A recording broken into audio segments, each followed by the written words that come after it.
the whole idea of Tomorrowland and Disney with his vision of the future, and starting at the New York World's Fair were real key elements for me because of my father's work at the fair and his continued work with Disney after that. It's interesting. Back in the 60s, when my dad was doing his version of modern magical technology, he kind of approached the same topics. That was the dawn of the space age. The man hadn't quite made it to the moon yet. And so there was a lot of fun and mystery involved with technology then. Robots and mechanical things and teleportation and stuff like that. So I thought, let's play on that imagery from the 60s vision of the future, which tied in with the film, and then update it to things that we haven't done yet, like a teleporter, being able to physically interact with a 2D and a 3D environment. We had to do something entirely new, entirely different than before.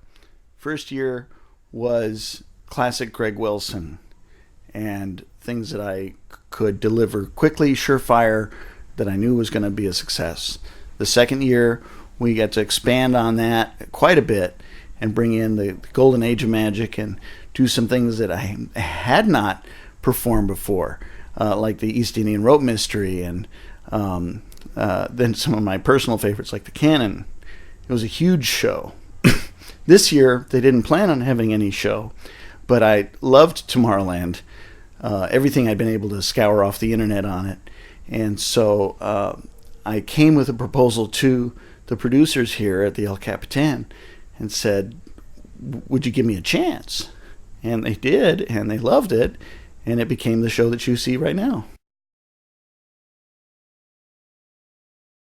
Well, the show was at the General Cigar Hall of Magic, and the original proposal for the show was all cutting-edge film live interaction, things with blacklight paint and louvered blinds, and for those in the Magic World, $1 Million Mystery tubes that were attached to projection screens, and front projection combined with rear projection, switching things out back and forth, and all kinds of incredible technology that they couldn't quite make work.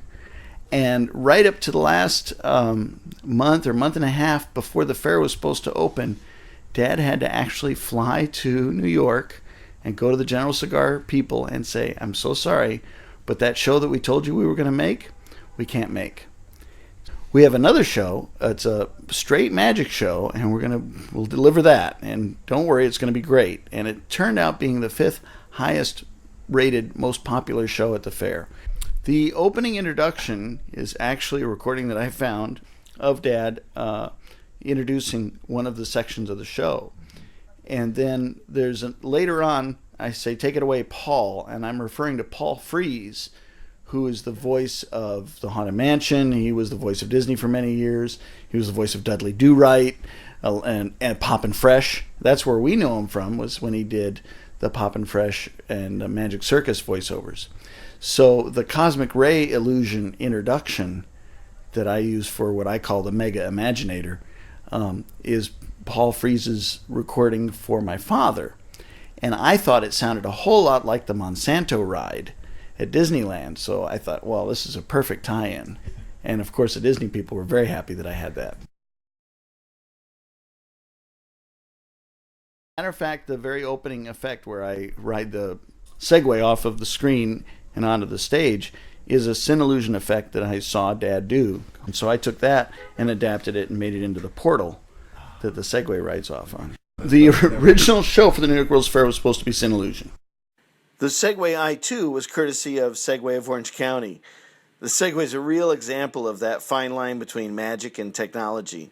It's also a great example of American imagination and creativity. I'm really proud to be able to ride one in the show. Big thank you to Jim Headley and his team that made it possible. Any development stories you could tell us? Anything? Oh, well, yeah, and the pin production at the end, when we produced the giant pin, that was very much a collaboration between Disney and myself. I had come up with the method for producing a giant object, And I thought, why don't we produce a giant spaceship? Why don't we produce some giant set piece from the movie, something really cool from the film? And I had even spoken with them regarding what would be available from the warehouse. And then they said, why don't we make a giant pin? I said, well, it's got to be big. I said, like 6 foot? I said, no, it's got to be big. And so it ended up being 15 feet, which is big. And then it actually maxed out the limits of what we were able to do with the laser projector to create the laser image that then transforms and becomes a three-dimensional object. And I said to them, after they said, well, let's make the pin, I said, well, then the cast has to touch the pin and they have to all vanish at the end. I mean, you can't just produce a pin and the storyline is whenever you touch the pin, you go to Tomorrowland. It's an obvious ending. So then we had to come up with a whole nother method on top of how to produce it. Then we had to come up with how to make it vanish. The highlight of the last 3 years is performing at the El Capitan Theater. The people at Disney special events are a joy to work with. I can do magic there I can't do anywhere else.